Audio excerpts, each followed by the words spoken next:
चलिए, क्या था? अध्याय 5। कौन सा अध्याय? 5वां अध्याय, हास्यकरण की समझ। किसको समझते हैं आज हम? हास्यकरण की समझ। हाशिया समझते हैं किसको बोला जाता है? जैसे कि आप कोई पेज लेते होंगे, ऐसे पेज है A4 साइज का, तो इधर क्या करते हैं, इतना जगह को छोड़ देते हैं।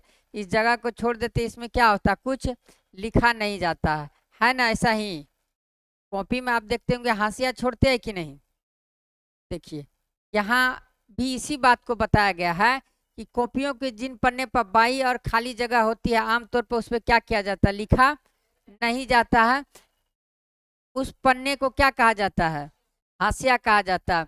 कुछ ऐसा समाज में भी होता है। हाशिया का मतलब होता है, हाशिया का मतलब होता है, अंडरलाइन करते चलिएगा, कि हाशिया का मतलब होता है कि जिसे किनारे या हाशिया पर क्या किया गया हो, ढकेल दिया गया हो, अर्थात जो बीच में था अब उसको कहाँ कर दिया गया, हाँ, साइड में क्या कर दिया गया हो, ढकेल दिया गया। ऐसे में वह व्यक्ति चीजों के केंद्र में नहीं रह पाता है। कहाँ नहीं रह पाता? किसी भी चीज के केंद्र में नहीं रह पाता। यह एक ऐसी चीज है जिसको आपने अपनी कक्षा या खेल के मैदान में कभी ना कभी क्या किया होगा, महसूस किया होगा। जैसे कि हम बात करते हैं कि एक चीज ऐसी है कि आप जिसको आपने अपनी कक्षा या खेल के मैदान में कभी ना कभी महसूस किया होगा। अगर आप कक्षा के ज्यादातर बच्चे जैसे नहीं है, यानी अगर आपको जैसे कि क्या है, किसी को फिल्म पसंद है, किसी को संगीत पसंद है, और आपको कुछ भी पसंद नहीं है, तो आप कहाँ पहुंच जाएंगे?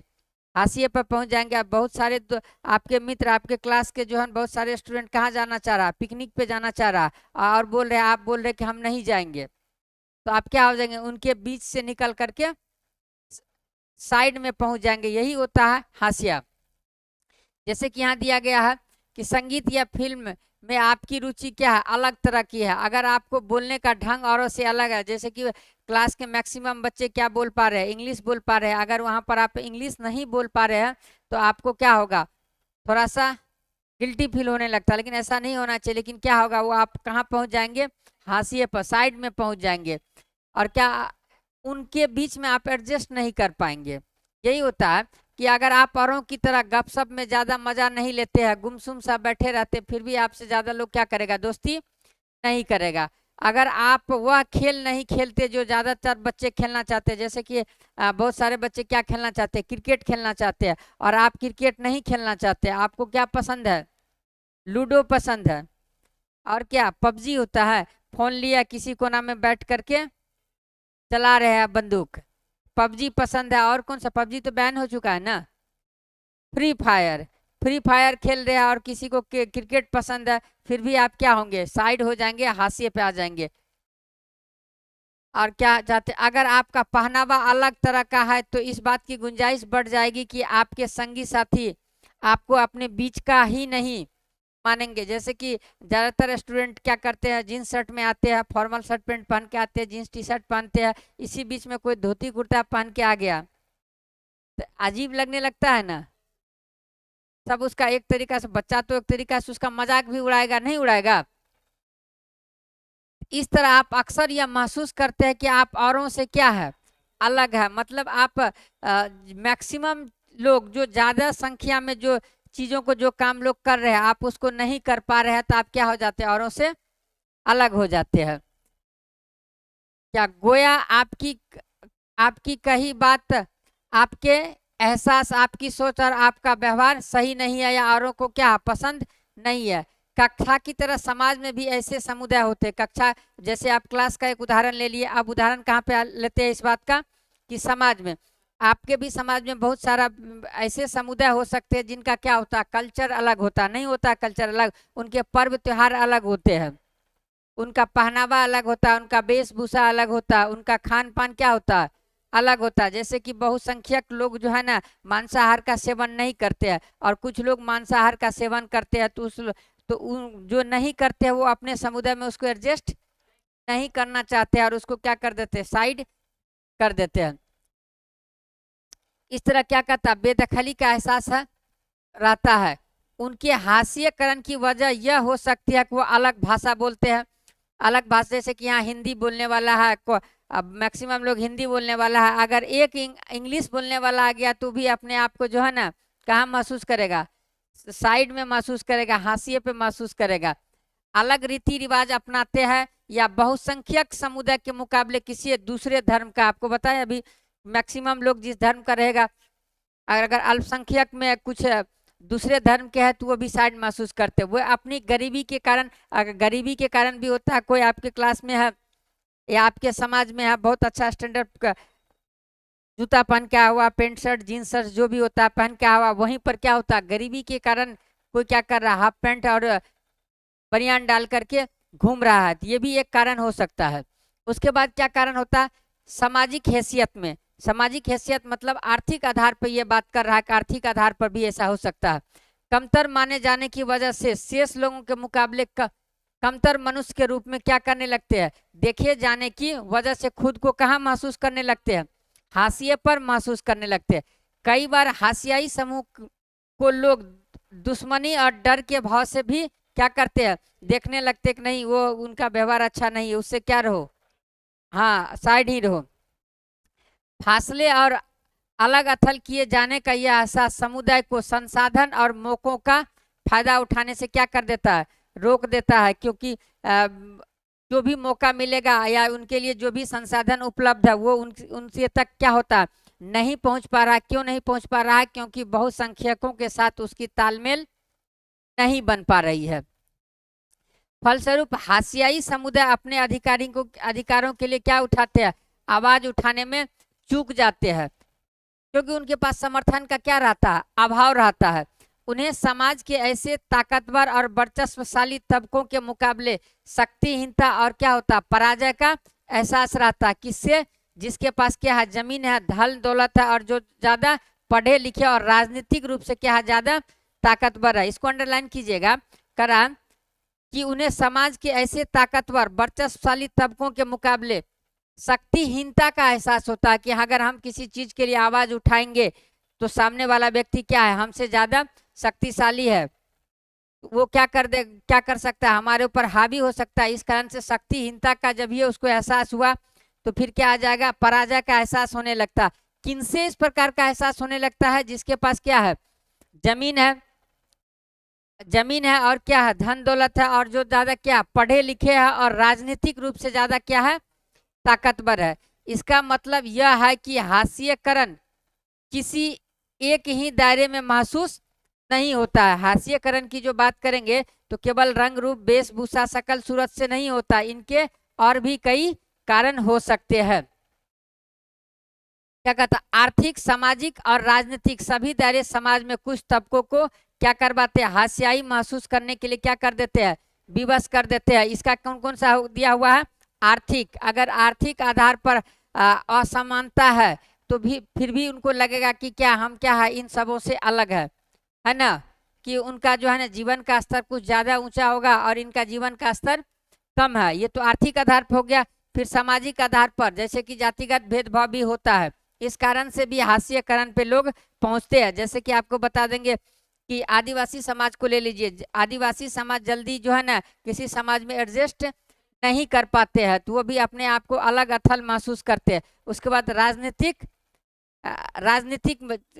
दायरा भी क्या करता है, समाज को कुछ तबकों को क्या करते हैं, हाशिए पर ले आते हैं। देखिए यहाँ पर एक मतलब स्टोरी टाइप से दिया गया है, इसको देखिए क्या कर रहा है, आदिवासी और हाशियाकरण।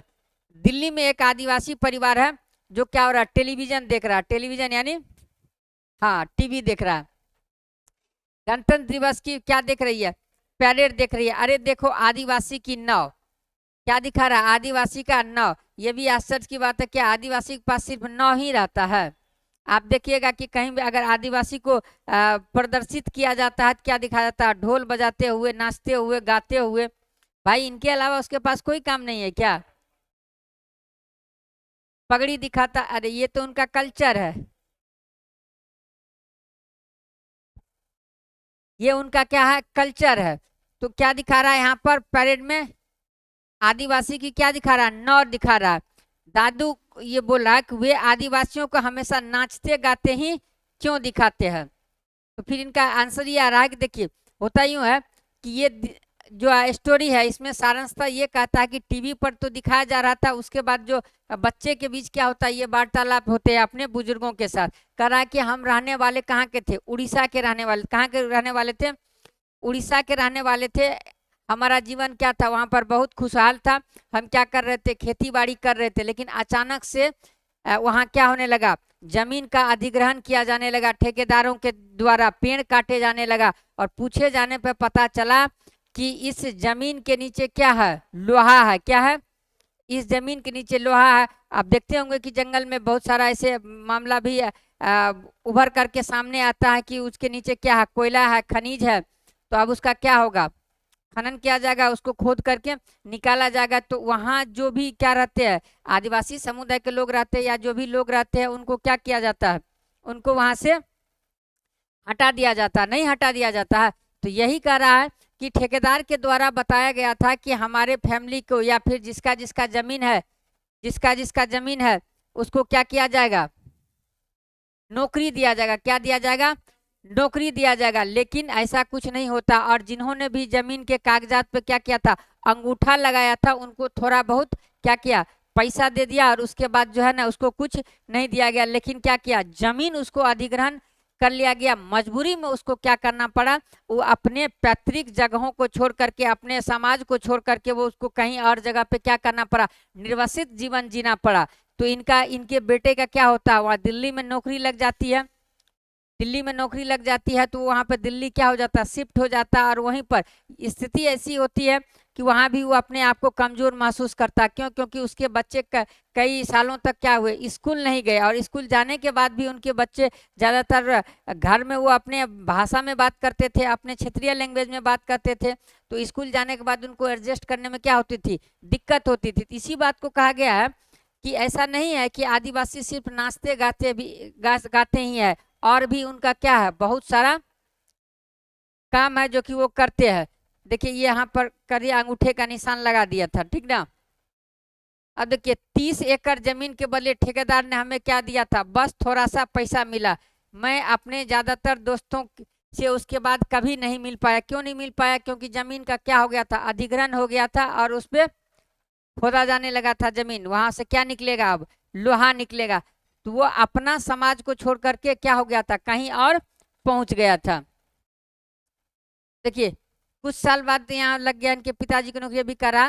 तब ये बता रहा कि काश मैं अब क्या करूं, अपने दोस्तों को अपना क्या दिखा पाता।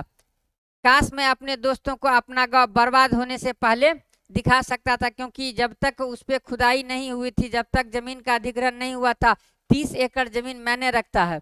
किसी के पास अगर 30 एकड़ जमीन होगा तो वो पूरा खुशहाल तरीके से नौकरी अगर नहीं भी करेगा तो कृषि करके, खेती करके बहुत अच्छे तरीके से अपना जीवन यापन कर सकता है। अपना ही नहीं, अपने बच्चे को भी अच्छे जगह पर वो क्या कर सकता है, शिक्षा दे सकता है। भले ही इंग्लैंड ना भेजे पढ़ने के लिए, लेकिन भारत में वो पढ़ा सकता है। देखिए आपने पढ़ा कि किस तरह दादू को उड़ीसा का अपना गांव क्या करना पड़ा, छोड़ना पड़ा। दादू की कहानी हमारे देश के लाखों आदिवासियों की कहानी से मिलती जुलती है। इस समुदाय के हास्यकरण के बारे में आप इस अध्याय में और क्या करेंगे, विस्तार से पढ़ेंगे। आदिवासी कौन लोग है, आदिवासी शब्द का मतलब क्या होता है, मूल निवासी। क्या होता है, आदिवासी शब्द का मतलब क्या होता है, मूल निवासी। अर्थात किसी जगह पर जो पहले से आ रहा है वही ना उसका मूल निवासी हुआ। आप इस क्लास में बैठे हैं, बहुत वर्षों से बैठे हैं, लेकिन आपको बहुत वर्षों तक नहीं बैठे रहना है। रिजल्ट दे करके हाँ निकल जाना है। तो किसी जगह, जैसे कि आप अपने गांव में है, बहुत दिनों से रह रहे हैं, और कुछ लोग बाहर से आकर के बस जाते हैं, तो मूल निवासी कौन कहलाएंगे, आप कहलाइएगा ना। इसी प्रकार से आदिवासी शब्द का मतलब क्या होता है, क्या होता है, मूल निवासी। ये ऐसे समुदाय है जो जंगलों के साथ जीते आए हैं। कहाँ जीते आए हैं, जंगलों के साथ जीते आए हैं, आज भी उसी तरह जी रहे हैं। पर्यावरण में पढ़िएगा ना, तब वहाँ और अच्छे डिटेल से बताएंगे कि इनके और सरकार के बीच क्या क्या विवाद चल रहा है।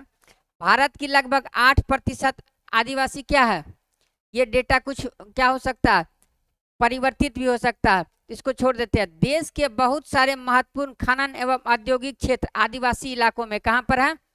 आदिवासी इलाके में। जैसे कौन सा हो गया? जमशेदपुर, राउरकेला, बोकारो और भिलाई का नाम आप सुने हैं? ठीक है। आदिवासी की सारी आबादी एक जैसी क्या है? नहीं है। भारत में 500 से ज्यादा तरह के कितने क्या है? आदिवासी है। कितने तरह के?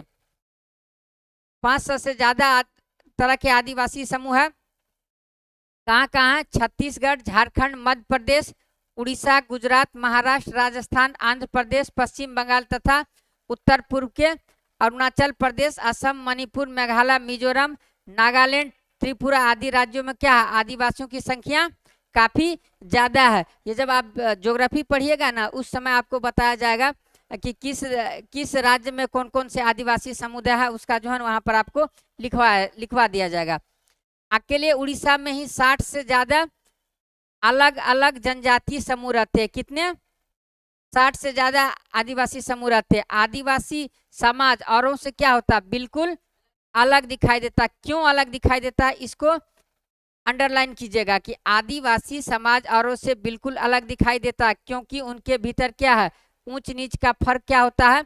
कम होता है। इसी वजह से ये समुदाय जाति वर्ण पर आधारित समुदाय या राजाओं के शासन में रहने वाले समुदायों से क्या होते थे? बिल्कुल अलग होते थे। अर्थात इसमें समानता की भावना क्या होता है? ज्यादा होता है, जातिगत भावना कम होता है। हमारे समाज में आप देख लीजिएगा, आपको हम प्रायः ये भी बताते भी आए हैं, क्या होता है? एक जाति के लोग भी अपने से नीचे जाति का लोग को क्या कर लेते हैं? ढूंढ ही लेते हैं कि ये जाति हमसे क्या है? छोटा। यहाँ तक कि आप शूद्र की भी बात करेंगे ना, निचली जाति का भी बात करेंगे, तो वो भी अपने में क्या कर लेता है? ढूंढ लेता है कि ये हमसे क्या है? छोटा है, नीचे है। लेकिन आदिवासी समाज में ऐसा नहीं होता है। बहुत कम मामलों में ऐसा देखने को मिलता है। प्रायः ये क्या होता है? समानता पे आधारित होता है और ऊंच नीच का भेदभाव बहुत ही क्या मिलता है? कम देखने को मिलता है। देखिए, आदिवासियों के बहुत सारे जनजातियां क्या होते हैं? धर्म होते हैं। उनके धर्म इस्लाम, हिंदू, ईसाई आदि धर्मों से क्या है? बिल्कुल अलग है। इन सबों से क्या होता है? नहीं मिलता है, या कुछ मिल भी सकता है। देखिए, उनके धर्म किन किन से अलग है? इस्लाम से, हिंदू से, ईसाई से क्या है? अलग है। वे अक्सर अपने पुरखों की, गांव और प्रकृति की उपासना करते हैं। किसकी उपासना करते हैं? गांव और प्रकृति की उपासना करते हैं। जंगल की पूजा करते हैं। किसकी पूजा करते हैं? जंगल की पूजा करते हैं। प्रकृति से जुड़ी आत्माओं में पर्वत, नदी, पशु आदि की क्या है? आत्माएं हैं। ये मान के चलते हैं पर्वत में भी क्या है? आत्मा है। नदी में भी क्या है? आत्मा है। पशु में तो है ही। ये विभिन्न स्थानों से जुड़ी होती है और इनका वही क्या होता है? निवास माना जाता है। ग्राम आत्माओं की अक्सर गांव की क्या होती है? सीमा के भीतर निर्धारित पवित्र लता कुंजों में पूजा की जाती है, जबकि पुरखों की उपासना घर में ही की जाती है। देखिए, जैसे कि आप देखते होंगे, हर गांव में, हर क्षेत्र में जाइए तो एक क्षेत्रीय देवता होता है। देखे हैं कि आप देखे होंगे कि गांव के बाहर एक पीपल का पेड़ रहता है, उस पर कुछ ध्वज लगा हुआ रहता है, लाल पताका फहराता हुआ रहता है, और वो उस गांव का क्या माना जाता है? देवता माना जाता है। वो क्षेत्रीय देवता होता है। फिर दूसरे गांव में जाइए, आपके गांव में कौन सा क्षेत्रीय देवता है? कौन सा बाबा? महंत बाबा के नाम से किसके यहाँ है? आप लोग के गांव में भी होगा, आप ढूंढिए। मेरे भी गांव में है। एक जैसे कि एगो देवता का नाम होता है खलीफा बाबा, बरहम बाबा। ये सब क्या है? ये सब क्या है? ये सब क्षेत्रीय देवता है। ये एक गांव, दो गांव के ही जो है ना देवता होते हैं। फिर तीसरे चौथे गांव में जाइएगा, देवता क्या हो जाते हैं?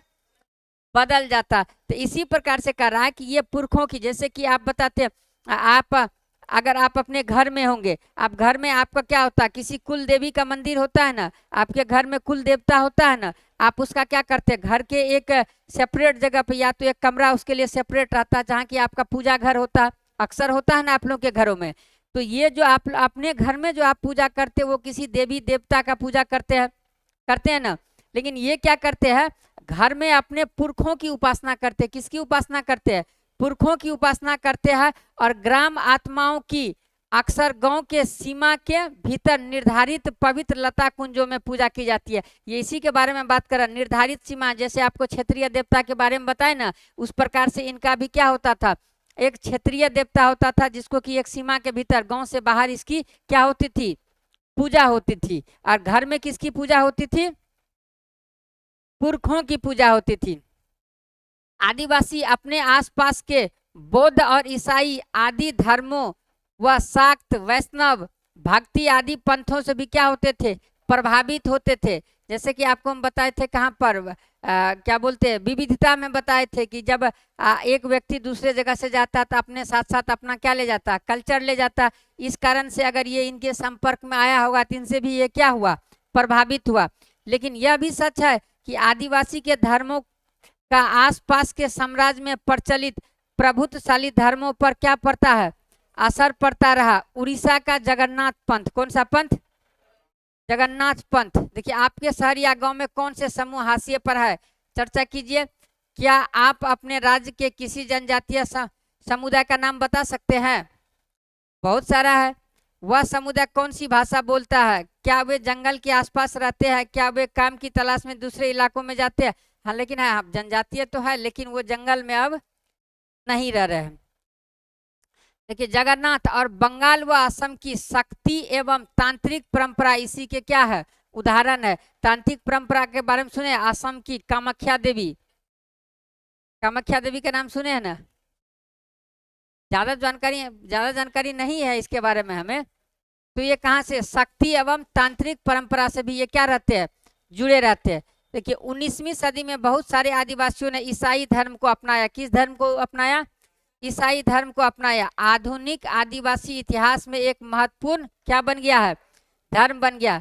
आदिवासियों की क्या रही है, अपनी भाषा रही है, उनमें ज्यादातर संस्कृत से बिल्कुल अलग और संभवतः उतनी ही पुरानी है। क्या करा कि आदिवासियों की अपनी एक अलग क्या रही है, भाषा रहा। जैसे कि संथाली एक भाषा होता है, ये भाषा भी होता है। ये तो इनका नाम है, आदिवासी समूह का नाम है, अलग अलग भाषा होता है ना। एक हम जानते हैं, संथाली को जानते हैं, क्योंकि हम इसको कहीं कहीं बोलते हुए सुने भी है संथाली को। तो क्या करा कि ये देखिए, ये भाषा अपनी भाषा होती है, तो भाषा में क्या होती है, ज्यादातर भाषा संस्कृत से अलग है, लेकिन संस्कृत जितना ही पुराना है। सोच सकते हैं कितना प्राचीन है। संस्कृत नहीं है लेकिन संस्कृत से कमतर, जिस समय की संस्कृत है उतना ही पुराना ये भी क्या है, इनका भाषा है। देखिए इन भाषाओं में बांग्ला जैसी मुख्य धारा की भारतीय भाषाओं को गहरे तौर पर क्या किया, प्रभावित किया। इनमें देखिए संथाली बोलने वाले लोगों की संख्या क्या है, सबसे ज्यादा है, अंडरलाइन कीजिएगा। इनमें संथाली बोलने वालों की संख्या क्या है, सबसे ज्यादा है। उनकी अपनी पत्र पत्रिकाएं निकलती है, इंटरनेट पर भी उनकी क्या है, पत्रिकाएं मौजूद है। ये देखिए क्या है यहाँ पर, ये परंपरागत पोशाकों में सजे धजे जनजातीय समुदायों की क्या है, तस्वीरें हैं। आमतौर पर आदिवासियों को इन्हीं रूप में क्या किया जाता, पेश किया जाता। हमेशा ऐसा ही थोड़े रहता होगा, इसके कल्चर को हम क्या करते हैं। हाँ आपके यहाँ भी होता है, चलिए ठीक है, कभी बुलाइएगा। इसके आधार पर हमें यह क्या होता है, गलत फहमी हो जाती है कि आदिवासी रंग बिरंगे और क्या होते हैं, पिछड़े लोग होते हैं। बात सही है कि अगर आप किसी चीज को, एक बच्चा को जो है ना दिखाइएगा कि कहिएगा कि ये क्या है, ये पेन नहीं है ये किताब है, इसको क्या बताइएगा, ये पेन नहीं है ये क्या है, बुक है, तो वो क्या समझेगा, बुक ही समझेगा ना। उसी प्रकार से आदिवासी को हमेशा से हम रंग बिरंगे देख रहे हैं, ढोल बजाते हुए देख रहे हैं, नाचते गाते हुए देख रहे हैं। तो मेरे भी दिमाग में ऐसा आ गया कि क्या, कि आदिवासी ऐसे ही रहते, लेकिन ऐसा नहीं है। देखिए आदिवासी और प्रचलित क्या है, छवियां। हमारे देश में आदिवासी को एक खास तरह से पेश किया जाता। स्कूलों के उत्सवों, सरकारी कार्यक्रमों या किताबों व फिल्मों में उन्हें सदा एक ही रूप में पेश किया जाता है कि नहीं। और वो रूप क्या है, वे रंग बिरंगे कपड़े पहने, सिर पर मुकुट लगाए और हमेशा क्या होते हैं, नाचते गाते दिखाई देते हैं। और आश्चर्य की बात यह भी है कि अगर किसी राजनेता का भी भ्रमण आदिवासी क्षेत्र में होता है ना, तो उनका स्वागत क्या किया जाता है, ढोल नगाड़े से ही स्वागत किया जाता है। वो भी उसके साथ जाते हैं, 2-4 बार नाच लिए, वो भी खुश हो गया, ऐसा नहीं है। लेकिन ऐसा नहीं करना चाहिए। ढोल नगाड़ा को रख करके उनको अपने गांव के अंदर ले जाकर दिखाना चाहिए कि आप देखिए हमारे गांव की क्या स्थिति है, तभी तो उसको वास्तविकता से पता चलेगा।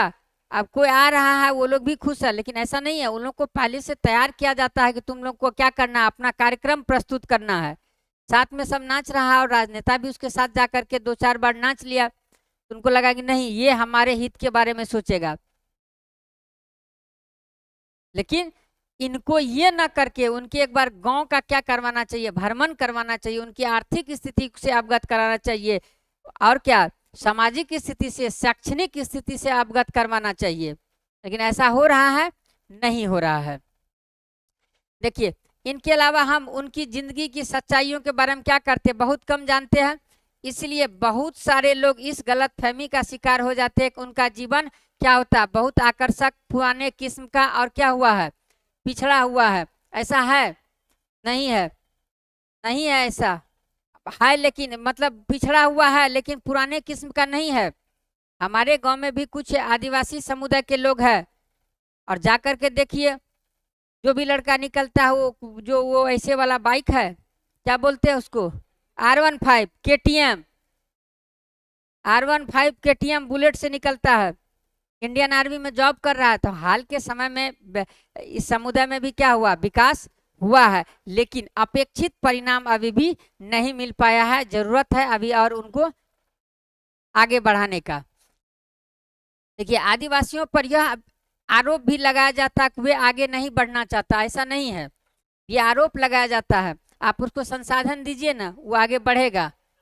बहुत सारे लोग पहले ही मान लेते हैं कि वे बदलाव या नए विचारों से क्या करना चाहते हैं, दूर रहना चाहते हैं। कक्षा 6 की किताब में आपने पढ़ा था कि खास समुदाय की बनी बनाई छवियों में देखते चले जाने की वजह से इस तरह के समुदायों के साथ क्या हो जाता है, अक्सर भेदभाव। पूर्वाग्रह के बारे में हम बताए थे ना, और रूढ़िगत अवधारणाएं के बारे में बताए थे ना, कि हम लोग पहले से ही दिमाग में क्या लगा लिए कि ये समुदाय आगे बढ़ना ही नहीं चाहता। जब हम दिमागे में मेरा पहले से बैठा हुआ कि आगे बढ़ना नहीं चाहता है, तो हम फिर उसके बारे में क्या कर सकते, ज्यादा सोचते भी नहीं है। देखिए, आदिवासी और उनका विकास, सही जा रहे हैं ना हम, कुछ छूट तो नहीं रहा।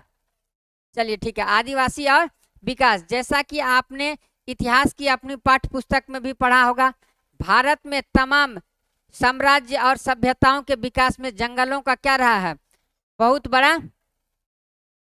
जब हम आपको वो पढ़ाएंगे, प्राचीन भारत का इतिहास पढ़ाएंगे, तब वहां बताएंगे कि मगध के विकास में जो है ना, लोहा का क्या योगदान था। मगध का जो साम्राज्य बना, वहां पर हम बताएंगे, समझे। जैसे कि लोहे, तांबे, सोने व चांदी का यश, कोयले और हीरे, कीमती इमारती लकड़ियां, ज्यादातर जड़ी बूटियां, पशु उत्पाद, मोम, लाख और शहद, और स्वयं जानवर, हाथी जो कि शाही सेनाओं का क्या था, मुख्य आधार रहा। ये सभी कहाँ से मिलते हैं, जंगल मिलते हैं। आजकल एक तेल मिलता है, कौन सा, बाल झड़ने वाला, झड़ने वाला नहीं, झड़ने से रोकने वाला। हाँ हाँ, वही आदिवासी तेल, हाँ मिलता है ना। तो वो लोग जड़ी बूटी से क्या कर रहा है, तैयार कर रहा है। और ऐसा नहीं, जंगल में बहुत सारे जड़ी बूटी, यही बहुत सारे जड़ी बूटी। देखिए, एक्चुअली में है क्या ना, भारतीय चिकित्सा पद्धति क्या कहता है कि आपको बीमार होने से रोकता है। लेकिन अभी हम लोग क्या अपनाए हुए हैं, पश्चिमी चिकित्सा पद्धति को अपनाए हुए। वो क्या हो रहा है, बीमार होने के बाद वो उपचार देता है, और भारतीय चिकित्सा पद्धति आपको बीमार होने ही नहीं देगा।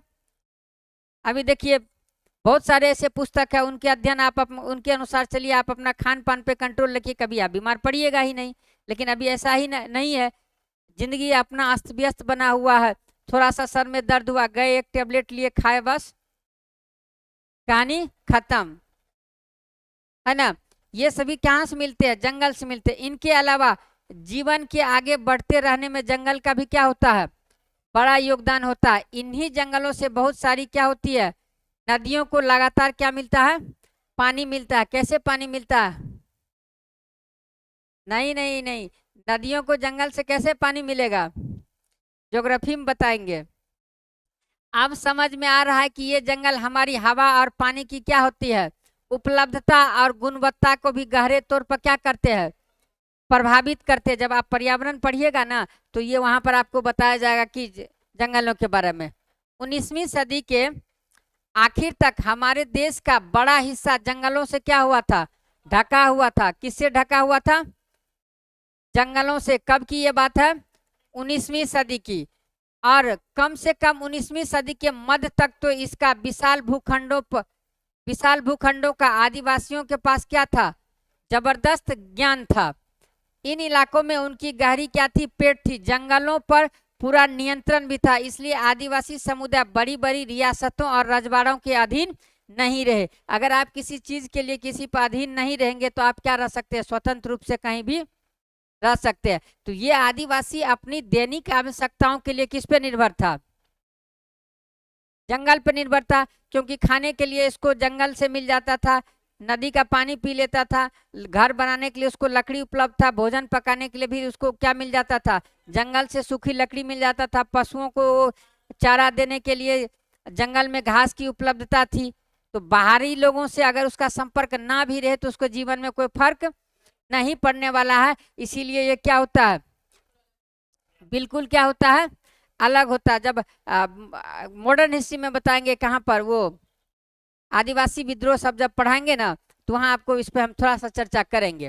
देखिए इसलिए आदिवासी, हाँ, आदिवासियों निर्भर रहते थे। देखिए बल्कि बहुत सारे राज्य वन संसाधनों के लिए आदिवासी पर क्या रहते थे, निर्भर रहते थे, लेकिन आदिवासी इन पर निर्भर नहीं थे। यह तस्वीर आदिवासियों की प्रचलित छवि से क्या है, बिल्कुल अलग है। अभी आपने आदिवासियों का प्रचलित छवि कौन सा देखा है, नाचते गाते हुए, ढोल बजाते हुए। आज उन्हें हाशियाई और क्या होता है, शक्तिहीन समुदाय के रूप में देखा जाता है। किस समुदाय के रूप में, हाशियाई और शक्तिहीन समुदाय के रूप में देखा जाता है। देखिए औपनिवेशिक शासन से पहले आदिवासी समुदाय शिकार और चीजों बीन कर आजीविका चलाते थे। क्या करते थे, शिकार करते थे और चीजों को बीनते थे और क्या कराते थे, अपना आजीविका चलाते थे। वे एक जगह ठहर कर कम रहते थे। मतलब क्या होगा, एक जगह घुमंतु भोटिया के तरह क्या होते थे, घूमते रहते थे। वे स्थानांतरित खेती के साथ साथ लंबे समय तक एक स्थान पर भी क्या करते थे, खेती करते थे। स्थानांतरित खेती करने का मतलब हुआ कि कुछ साल खेती यहाँ किया, यहाँ की जब क्या हो गया, मिट्टी की उर्वरता खत्म होने लगी या कम होने लगी, तो अब उस खेती को फिर क्या करेगा, वो दूसरे जगह जंगल साफ करेगा और खेती क्या करेगा, अब वो दूसरे जगह करेगा। और साथ में, हाँ हाँ वो भी बोलते हैं। और साथ में ये भी कह रहा है कि बहुत एक जगह क्या होते थे, लंबे समय तक भी रहते थे।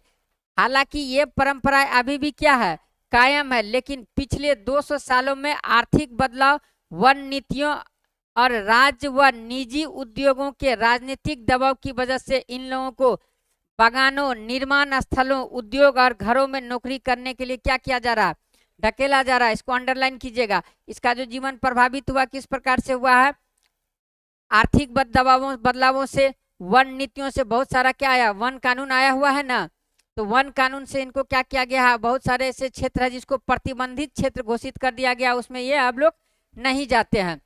राज्य और निजी उद्योगों के अब क्या हो रहा है, दबाव की वजह से अब इन लोगों को घरेलू उद्योगों में नौकरी के लिए ढकेला जा रहा है। इतिहास में पहली बार ऐसा हो रहा है कि आज उनका वन क्षेत्र पर कोई नियंत्रण नहीं है और न ही उन तक क्या है, सीधी पहुंच है।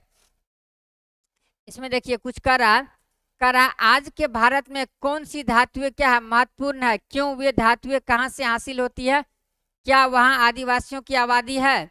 ऐसे 5 उत्पाद बताइए जो जंगलों से मिलते हैं और जिनका आप घर में इस्तेमाल करते हैं, बता लीजिएगा आप लोग। ठीक है, बता करके मन में सोच लीजिएगा। वन भूमि पर निम्नलिखित मांगे किन लोगों से की जा सकती है, देख लीजिएगा इसको एक बार।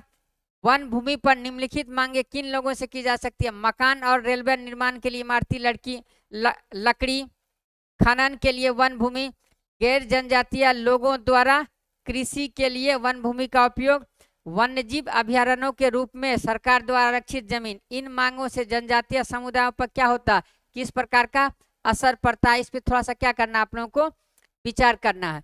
देखिए यहाँ दिया गया, झारखंड और आसपास के इलाकों के आदिवासी, कब की बात है, 1830 के दशक से ही बहुत बड़ी संख्या में भारत और दुनिया के अन्य इलाकों, कहाँ, मॉरिशस, कैरिबियन और यहाँ तक कि ऑस्ट्रेलिया में क्या थे, जाते जाते थे। मॉडर्न हिस्ट्री में फिर बताएंगे आपको गिरमिटिया मजदूर के बारे में, है ना, नाम सुने हैं ना।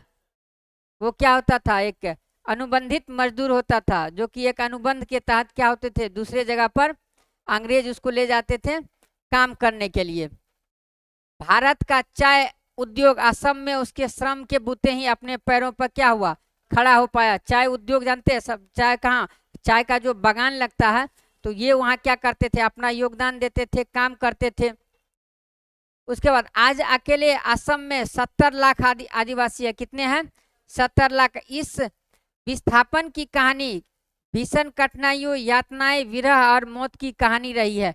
19वीं सदी में इन पलायनों के कारण 5 लाख आदिवासी मौत के मुंह में क्या हुआ, जा चुके थे। नीचे दिया गया गीत आदिवासियों की आकांक्षाओं और असम में उसके वास्तविक हालत की क्या करती है, बगानी पेश करती है। इसको आप लोग एक बार पढ़ लीजिएगा कविता। देखिए यहाँ क्या कर, यह फोटो उड़ीसा का कहाँ है, कालाहांडी जिले में स्थित न्यामगिरी पहाड़ी का। किस पहाड़ी का है, यह डोंगरिया कोंड नामक आदिवासी समुदायों का इलाका। किसका इलाका है, डोंगरिया कोंड नामक आदिवासी का इलाका है। न्यामगिरी इस समुदाय का क्या था, पवित्र पर्वत है। पवित्र पर्वत कहने का मतलब उस पर्वत का क्या होगा, ये लोग पूजा करता होगा। क्या करता होगा, पूजा करता होगा।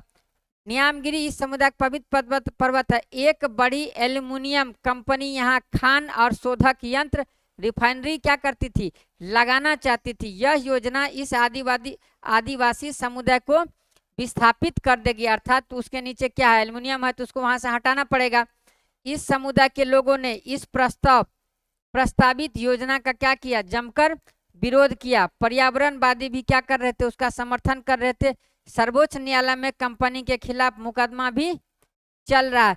क्योंकि यहाँ से जब तक ये लोग हटेंगे नहीं, तो तब तक एल्युमिनियम की खुदाई होगा नहीं होगा। देखिए, इमारती लकड़ी और खेती व उद्योगों के लिए विशाल वन भूमियों को क्या किया जाता है, साफ किया जा चुका है। आदिवासियों के इलाकों में खनिज पदार्थों और अन्य प्राकृतिक संसाधनों की भी क्या रही है, भरमार रही है। किस किस चीज की भरमार रही है, प्राकृतिक संसाधनों की भरमार रही है। प्राकृतिक संसाधनों के अंतर्गत क्या क्या आ जाएगा, और जंगल से क्या क्या मिल सकता है, और जड़ी बूटी मिल सकता है,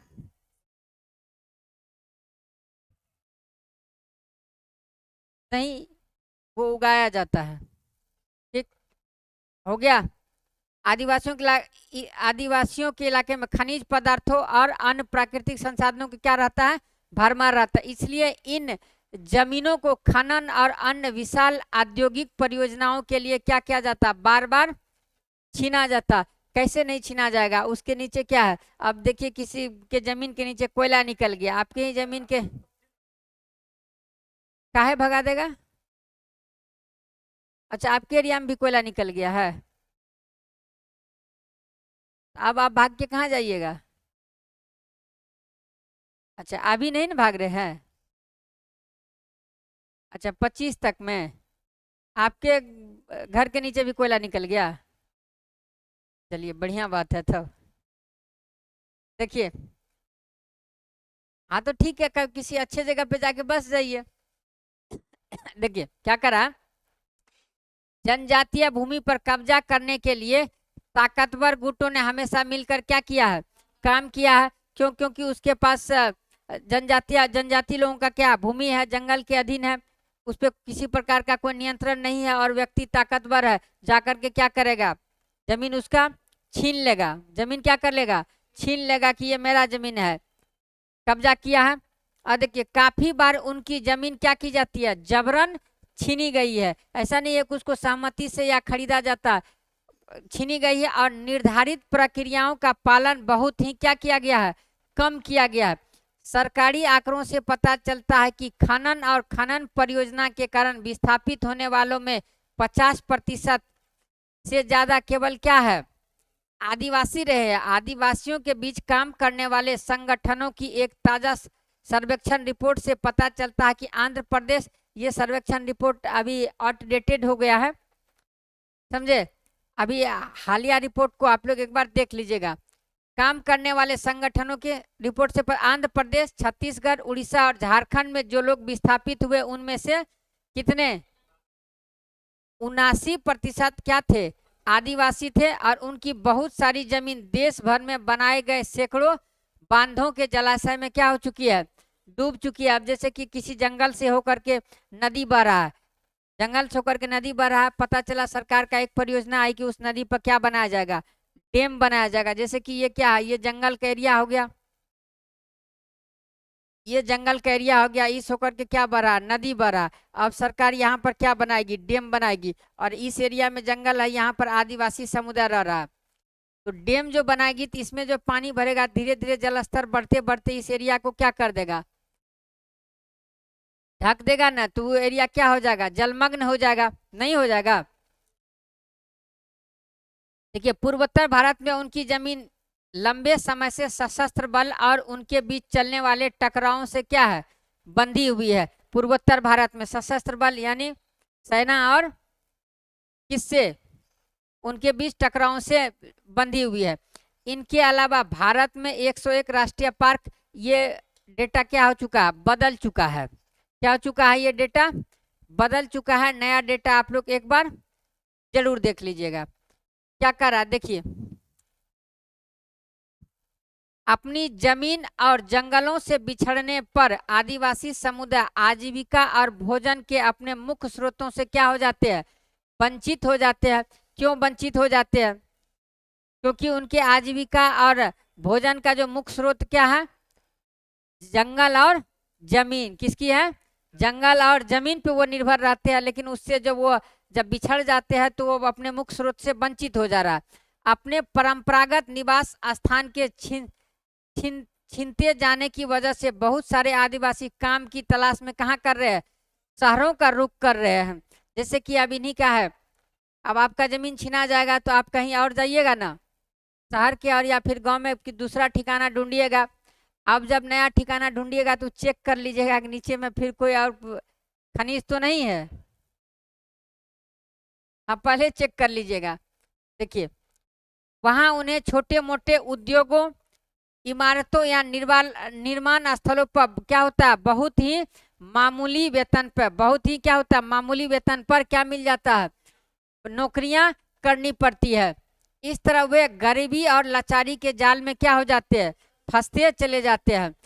ग्रामीण इलाकों में 45% और शहरी इलाकों में 35% आदिवासी समूह गरीबी रेखा के क्या हो रहा है, नीचे से गुजर बसर कर रहे हैं। इसकी वजह से वे कई तरह के अभावों का क्या हो जा रहा है, शिकार हो जा रहा है। उनके बहुत सारे बच्चे क्या हो जा रहे हैं, कुपोषण के शिकार हो जा रहे हैं। चूंकि उसके पास उपयुक्त मतलब जितना उसको संसाधन चाहिए जीविका जीने के लिए उतना क्या हो पाता, उपलब्ध नहीं हो पाता। जब उतना उपलब्ध नहीं हो पाएगा तो अपने मुश्किल से अपने परिवार का क्या होगा, जीवन यापन करवाएगा। बच्चे को जितना संतुलित आहार चाहिए उतनी मात्रा में उसको आहार नहीं मिल पाता है, तो परिणाम स्वरूप उसके बच्चे क्या हो जाते हैं, कुपोषण के शिकार हो जाते हैं। और आदिवासियों के बीच क्या होते हैं, साक्षरता भी कम होती है। साक्षरता क्यों कम होती है, क्योंकि उसके इलाका में सरकार के द्वारा बहुत ही कम संख्या में स्कूल खोला गया है, जन जागरूकता कम है और आदिवासियों के पास इतनी आर्थिक संसाधन नहीं होता है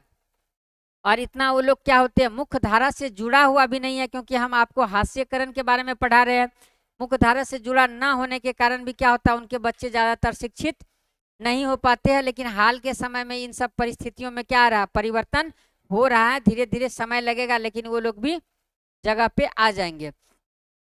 देखिए जब आदिवासियों को उनकी जमीन से हटाया जाता है तो उनकी आमदनी के स्रोत के अलावा और भी बहुत कुछ हमेशा के लिए नष्ट हो जाते, नहीं हो जाता है।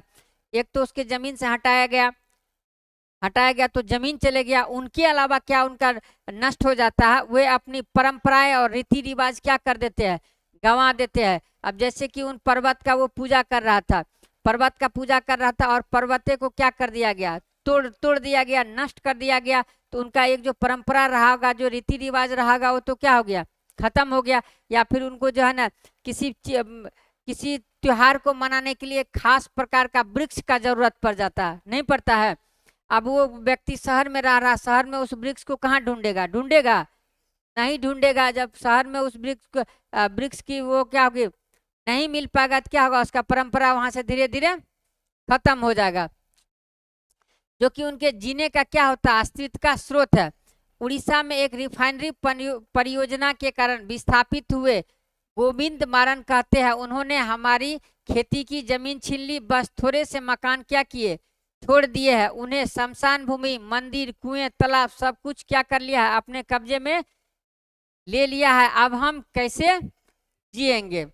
जैसा कि आप पढ़ चुके हैं कि आदिवासी जीवन के आर्थिक और सामाजिक आयाम क्या होते हैं, एक दूसरे से जुड़े होते हैं। एक दायरे में होने वाला क्या हो रहा है, विनाश दूसरे दायरों को क्या कर देता है, प्रभावित कर देता है। क्यों प्रभावित कर देता है, क्योंकि इसके आर्थिक और सामाजिक आयाम, अंडरलाइन कीजिए, दोनों आर्थिक और सामाजिक आयाम क्या होता है, एक दूसरे से जुड़ा होता है। जिस कारण से अगर क्या होता है, एक भी प्रभावित होता है तो उनका दूसरा भी आयाम क्या हो जाता है, प्रभावित हो जाता है।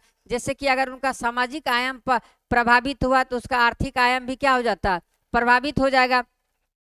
उनके संसाधनों के लिए होने वाली छीना झपटी और विस्थापन की यह प्रक्रिया अक्सर क्या होती है, दर्दनाक और हिंसक होती है।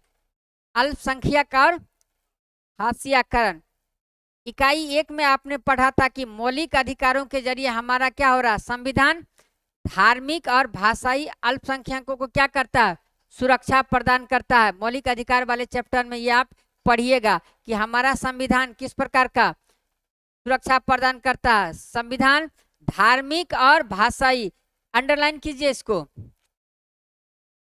संविधान जो है, संविधान धार्मिक और भाषाई अल्पसंख्यकों को क्या कर रहा है, सुरक्षा प्रदान कर रहा है। किस प्रकार के अल्पसंख्यकों को, धार्मिक और भाषाई अल्पसंख्यकों को। अर्थात हम आपको बता चुके हैं कि जहां पर हिंदी बोलने वाला ज्यादा रहेगा और अंग्रेजी बोलने वाला कम रहेगा,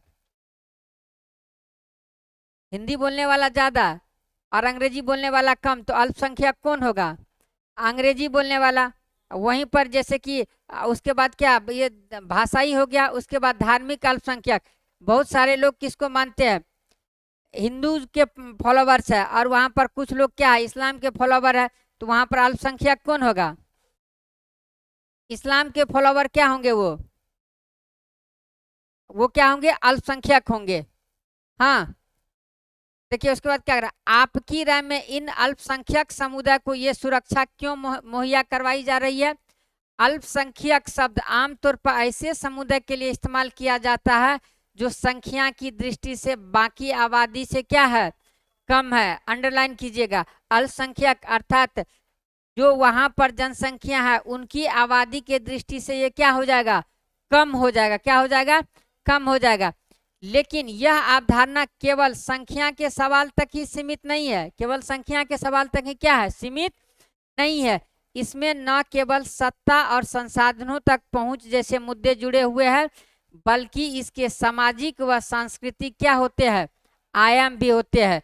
क्या चीज, केवल जो है ना, यह अवधारणा केवल संख्या के सवाल तक नहीं है, इनके अलावा भी इसमें क्या क्या आयाम जुड़ा हुआ रहता है, सामाजिक और सांस्कृतिक आयाम भी क्या होता है, जुड़ा रहता है। जैसा कि इकाई 1 में पढ़ा था, भारतीय संविधान इस बात को मानता है कि बहुसंख्यक समुदाय की संस्कृति समाज और सरकार की अभिव्यक्ति को क्या कर सकती है, प्रभावित कर सकती है। अर्थात यहाँ से आप देखिए 10 लोग मिल करके अगर आवाज उठाइएगा, मतलब जोर से बोलिएगा, तो क्लासरूम से बाहर तक आवाज जाएगी कि नहीं, नहीं जाएगी। वैसे एक दो लोग बोलिएगा तो शायद हो सकता है ना भी जाए। तो बहुसंख्यक क्या करता है, सरकार की नीति को प्रभावित कर देगा, लेकिन अल्पसंख्यक है, उसकी जनसंख्या पहले से भी कम है, तो ये भी हो सकता है कि वो सरकार की नीति को प्रभावित ना करे।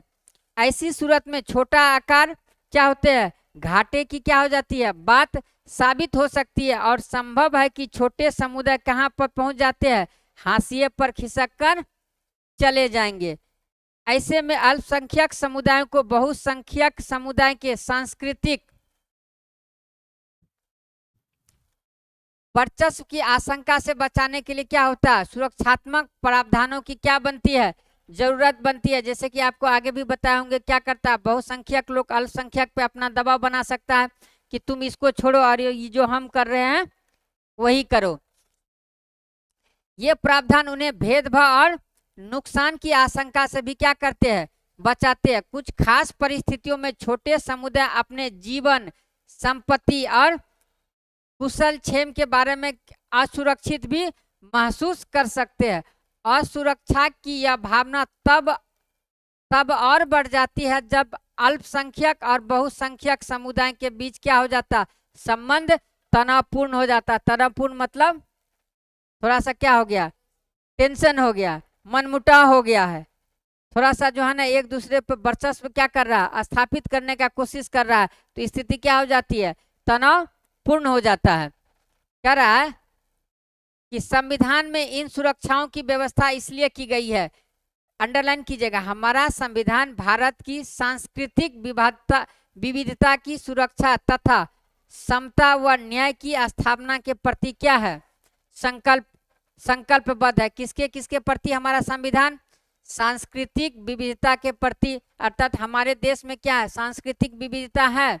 विविधता वाले चैप्टर में आपको हम बताए हुए थे कि विविधता के कितने आयाम थे, तो एक आयाम ये भी है कि क्या है, सांस्कृतिक विविधता। अर्थात समाज में आप देख लीजिएगा कि 2-4 गांव में आप घूम कर जाइए तो उसमें भी आपको सांस्कृतिक विविधता मिल जाएगा, नहीं मिलता है। किसी को कुछ पर्व होता है तो किसी को कोई पर्व त्योहार नहीं होता है, सांस्कृतिक विविधता। उसके बाद देखिए कि सुरक्षा, उसके बाद समानता क्या होना चाहिए, समाज में कानून के नज़र में क्या है, सभी समान है और सभी को क्या मिलना चाहिए, न्याय मिलना चाहिए। जैसे कि प्रस्तावना में ही कहा गया है न्याय, कितने प्रकार की न्याय की बात करता है, कौन कौन सा, सामाजिक, आर्थिक और राजनीतिक न्याय की बात करता है ना। तो न्याय की स्थापना के प्रति क्या है, संकल्पबद्ध है।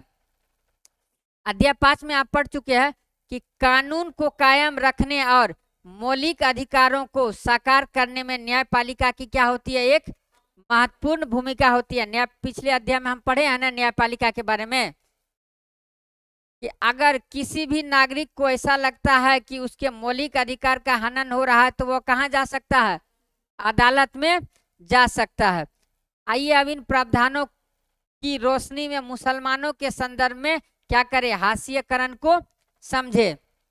करा यहाँ पर अभी ये डेटा बदल चुका है, 100% डेटा बदल चुका है। यहाँ से हम पढ़ते हैं, देखिए उन्हें हाशियाई समुदाय माना जाता है क्योंकि दूसरे समुदाय के मुकाबले उन्हें सामाजिक आर्थिक विकास के उतने क्या मिल रहे हैं, लाभ नहीं मिल रहे। क्यों माना जाता है हाशियाई समुदाय, क्योंकि उनके दूसरे समुदाय के मुकाबले क्या हो रहा है, लाभ कम मिल रहा है। किस प्रकार का लाभ, सामाजिक और आर्थिक लाभ। विभिन्न स्रोतों से ली गई निम्नलिखित 3 सारणियों से पता चलता है कि मूलभूत सुविधाएं, साक्षरता और सरकारी नौकरियों के हिसाब से मुस्लिम समुदाय की स्थिति कैसी है। यहाँ देखिए, जैसे धार्मिक समुदाय के बारे में दिया गया कि हिंदू के पास पक्का घर कितना प्रतिशत, बिजली की सुविधा, नल का पानी, मुस्लिम में कम।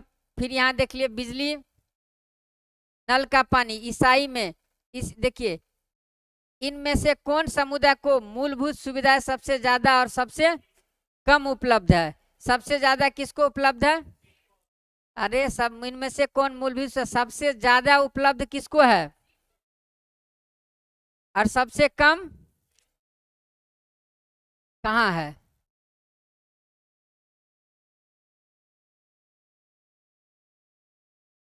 चलिए ठीक है, धर्मों में साक्षरता दर, इसको एक बार आप देख लीजिएगा। देखिए ये आंकड़े क्या बताते हैं, इसको देखते हैं। करा इस बात को ध्यान में रखते हुए कि मुसलमान विकास के विभिन्न संकेतों पर क्या है, पिछड़े हुए, क्या है, पिछड़े हुए। सरकार ने 2005 में एक उच्च स्तरीय समिति का क्या करता है, गठन करता है कि आखिर पिछड़ा हुआ है। देखेंगे किसी भी समिति का गठन क्या होता है, जैसे कि मुसलमान पिछड़ा हुआ, इस पे शोध करने के लिए क्या कर दिया सरकार, 2005 में एक कमेटी का क्या कर देते हैं, गठन कर देते हैं, जिसका न्यायमूर्ति राजेंद्र सच्चर की अध्यक्षता में बनाई गई इस समिति ने भारत में मुस्लिम समुदाय की सामाजिक, आर्थिक और शैक्षणिक स्थिति का क्या लिया, जायजा लिया। इस समिति का क्या काम था कि मुस्लिम समुदायों के बीच किस किस की सामाजिक, आर्थिक और शैक्षणिक स्थिति का जायजा लेना और उसका क्या करना, रिपोर्ट तैयार करना। रिपोर्ट में इस समुदाय के हाशिएकरण का विस्तार से क्या किया गया है, अध्ययन किया गया है।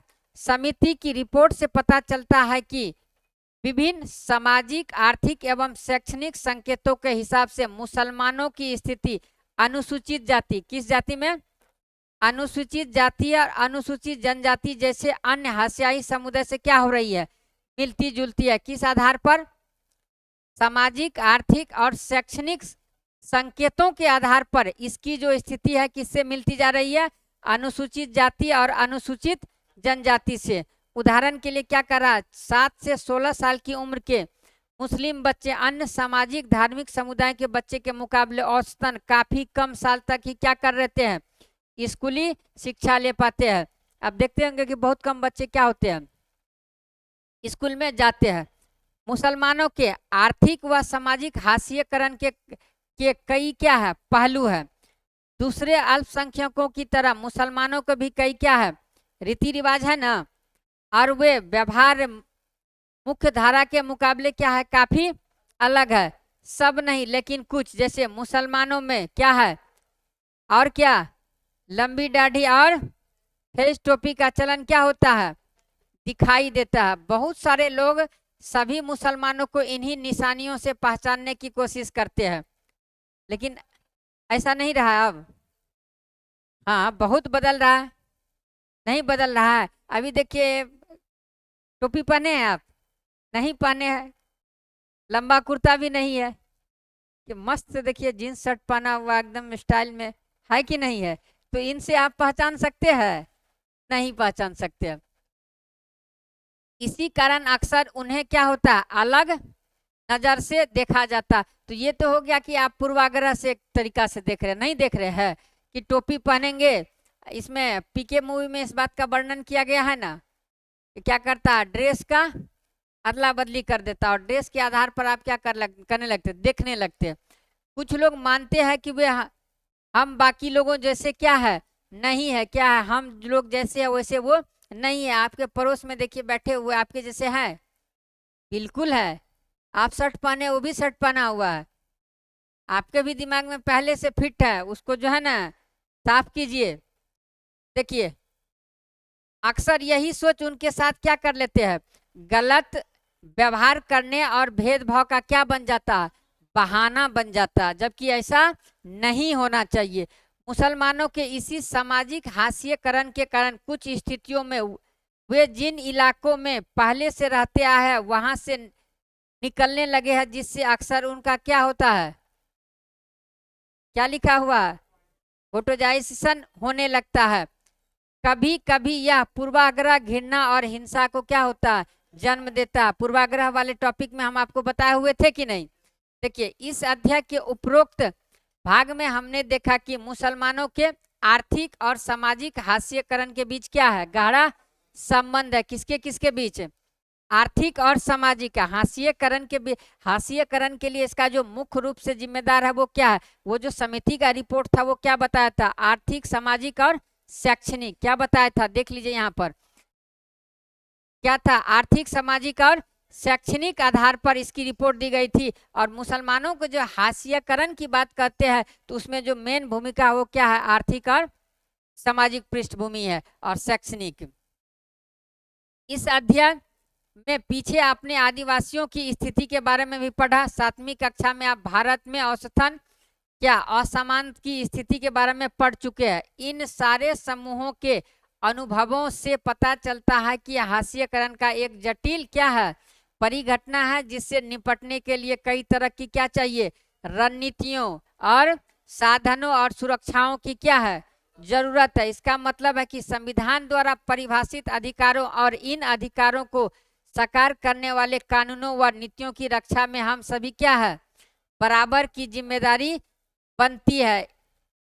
इनके बिना न तो हम उस विविधता की रक्षा कर पाएंगे जो हमारे देश को एक अनूठी क्या देती है, छटा देती है, और न ही समानता के समानता के प्रति राज्य की प्रतिबद्धता को क्या कर पाएंगे, साकार कर पाएंगे। देखिए निष्कर्ष क्या कर रहा है, इस अध्याय में हम समझने का प्रयास किए कि हाशियाई समुदाय होने का क्या मतलब होता है। हाशियाई समुदाय होने का मतलब आप लोग समझ गए, नहीं समझ गए? आर्थिक, सामाजिक और शैक्षणिक रूप से क्या होगा, वो अलग होगा, उसका रीति रिवाज अलग होगा, खान पान अलग होगा, वेशभूषा अलग रहेगा, तो उसको हम क्या बोलेंगे, वो बहुसंख्यकों से क्या हो जा रहा, अलग हो रहा, मतलब वो कहाँ पहुंच जा रहा, हाशिए पर। ठीक ना। हमने विभिन्न हाशियाई समुदाय के अनुभवों के जरिए इस बात को समझने का प्रयास किया है कि इन समुदाय के हाशियों पर रह जाने के क्या है, अलग अलग कारण है, कि एक कारण नहीं है, इसके कई सारे क्या है, अलग अलग कारण है। प्रत्येक समुदाय इसको अलग अलग तरीके से क्या करता है, महसूस भी करता है। हमने यह भी देखा कि हाशियकरण का संबंध कहाँ कहाँ से है, अभाव से, अंडरलाइन कीजिएगा, अभाव से, पूर्वाग्रह से, पूर्वाग्रह के बारे में हम पहले बता चुके हैं, और क्या है, शक्तिहीनता के एहसास से, अर्थात हम अपने अधिकार के लिए अगर मांग उठाएंगे तो हम क्या कर सकते हैं, नहीं पूरा कर पाएंगे। तो ये भी एक चीज को क्या दिखाता, शक्तिहीनता को प्रदर्शित करता है कि नहीं, नहीं करता है। हमारे देश में कई और भी क्या है, हाशियाई समुदाय है, इनके अलावा भी तो कई हाशियाई समुदाय है ना। दलित भी इसी तरह का क्या है, एक समुदाय है। और कौन है, जैसे कि अभी हम आदिवासी के बारे में पढ़े, मुसलमान के बारे में पढ़े, अब किसके बारे में बताया जा रहा है कि दलित भी क्या है, इसी प्रकार का एक समुदाय है जो क्या हो चुका, हाशिए पर आ चुका है। इस समुदाय के बारे में हम क्या करेंगे, अगले अध्याय में विस्तार से पढ़ेंगे। हाशिएकरण से कमजोर सामाजिक हैसियत ही नहीं पैदा होती, बल्कि शिक्षा व अन्य संसाधनों तक पहुंच भी बराबर क्या हो पाता है, नहीं मिल पाता है।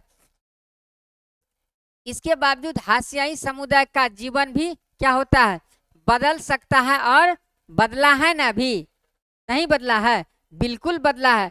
कोई भी हमेशा एक ही तरह से हाशिए पर नहीं रहता है। अगर हम हाशिएकरण के इस उदाहरणों पर ध्यान दे तो पाएंगे कि इन दोनों समुदायों के पास भी क्या है, संघर्ष और प्रतिरोध का एक क्या है, लंबा इतिहास रहा है।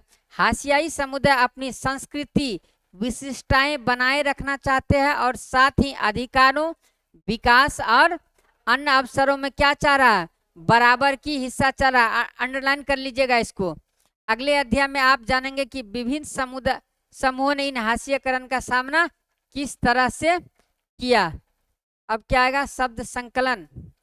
देखिए, करा ऊंच नीच व्यक्तियों या चीजों की एक क्या है, क्रमिक विकास है।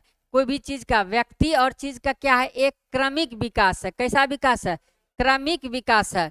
आमतौर पर ऊंच नीच की सीढ़ी के सबसे निचले पायदान पर वे लोग होते हैं जिनके पास सबसे क्या है, कम ताकत है। क्या है, सबसे कम ताकत है। ये जाति व्यवस्था ऊंच नीच की व्यवस्था है, जिसमें दलित को सबसे क्या माना जाता है, नीचे। और दलित का मतलब क्या होता है, दबाया गया। क्या होता है, दबाया गया। उसके बाद क्या है लिखा हुआ, वोटोआइजेशन।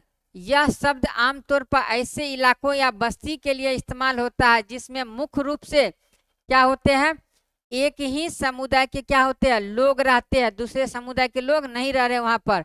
वोटोआइजेशन इस स्थिति तक पहुंचने वाली प्रक्रिया को कहा जाता है। यह प्रक्रिया विभिन्न सामाजिक, सांस्कृतिक और आर्थिक कारणों पर क्या हो सकती है, आधारित हो सकती है। भय या दुश्मनी भी किसी समुदाय को एकजुट होने के लिए क्या कर सकती है, मजबूर कर सकती है। जैसे कि एक समुदाय अगर कि दूसरे समुदाय को क्या कर रहा है, दबा रहा है, या उसको प्रताड़ित कर रहा है, तो वो भी क्या करेगा, अपने समुदाय को, लोगों को ढूंढ लेता है कि नहीं, नहीं ढूंढ लेता है, ढूंढ करके और वो क्या करता है, अपना एक अलग बस्ती बसा लेता है। आप देखेंगे कि शहर में तो चलिए ठीक है, कि एक शहर में आप देखिएगा कि एक मतलब दीवार के बाद आप देखिएगा किसी दूसरे समुदाय का क्या है, घर है, या दूसरे जाति का है घर। लेकिन गांव में आप जा करके देखिएगा तो एक एक वार्ड, दो दो वार्ड क्या रहता है, एक ही समुदाय के लोग रहते हैं कि नहीं। ऐसा क्यों रहते हैं, क्योंकि अगर एक समुदाय दूसरे समुदाय को दबा रहा है तो एकजुट होने के लिए क्या कर देता है, मजबूर कर देता है। क्योंकि वह अपने समुदाय के लोगों के बीच क्या करता है, ज्यादा रहना, लोगों के बीच रहने पर उन्हें ज्यादा क्या मिलती है, राहत मिलती है। जैसे कि आपको हम बताए थे कि आपको किसी एक अफ्रीकन के साथ रख दिया जाए और कुछ दिन एक इंडियन के साथ रख दिया जाए, तो आप किसके साथ ज़्यादा, इंडियन के साथ ज़्यादा कंफर्टेबल महसूस करेंगे, नहीं करेंगे? ठीक। इस समुदाय के पास आमतौर पर वहां से निकल पाने के ज्यादा विकल्प क्या होते हैं, नहीं होते, जिसके कारण वह शेष समाज से क्या होता, कटता चला जाता। मुख्य धारा देखिए, कायदे से किसी नदी या जलधारा के मुख्य बहाव को क्या कहा जाता है, मुख्य धारा कहा जाता है। इस अध्याय में यह शब्द ऐसे सांस्कृतिक संदर्भ के लिए इस्तेमाल हुआ जिसमें वर्चस्वशाली समुदाय, किसके बारे में बात कर रहा है, वर्चस्वशाली समुदाय के रीति रिवाजों और प्रचलनों को ही क्या माना जाता है, सही माना जाता है। अर्थात जो समाज में वर्चस्वशील है, अगर वो कह रहा है कि नहीं हमारा रीति रिवाज ही सही है, तो हम क्या बोलेंगे, ये मुख्य धारा में क्या है, मुख्य धारा में। यहाँ क्या गया कि इस अध्याय में सांस्कृतिक संदर्भ के लिए इस्तेमाल किया। मुख्य धारा शब्द का इस्तेमाल किसके लिए हुआ है, सांस्कृतिक संदर्भ के लिए हुआ, जिसमें किसके बारे में बात किया जा रहा है, वर्चस्वशाली समुदाय के, और किसके लिए, रीति रिवाज को क्या माना जाता है, प्रचलित, जो वर्चस्वशाली समुदाय है उसके बीच जो रीति रिवाज है उनको क्या माना जाता है, सही माना जाता है। इसी क्रम में उन लोगों या समुदायों को भी क्या कहा जाता है, मुख्य धारा कहा जाता है, जिन्हें समाज का क्या माना जा रहा है, केंद्र माना जा रहा है। जैसे बहुधा शक्तिशाली या वर्चस्वशाली समूह, विस्थापित, ऐसे लोग जिन्हें बांध, खनन आदि विशाल विकास परियोजनाओं की जरूरत को पूरा के लिए जबरन उसके क्या कर देता है, घर बार को उजाड़ देता है। अब क्या है, कुपोषित, ऐसा व्यक्ति जिसे पर्याप्त भोजन या पोषण नहीं मिलता। यहाँ पर सबको पर्याप्त और भोजन और पोषण मिल रहा है, मिल रहा है कि नहीं?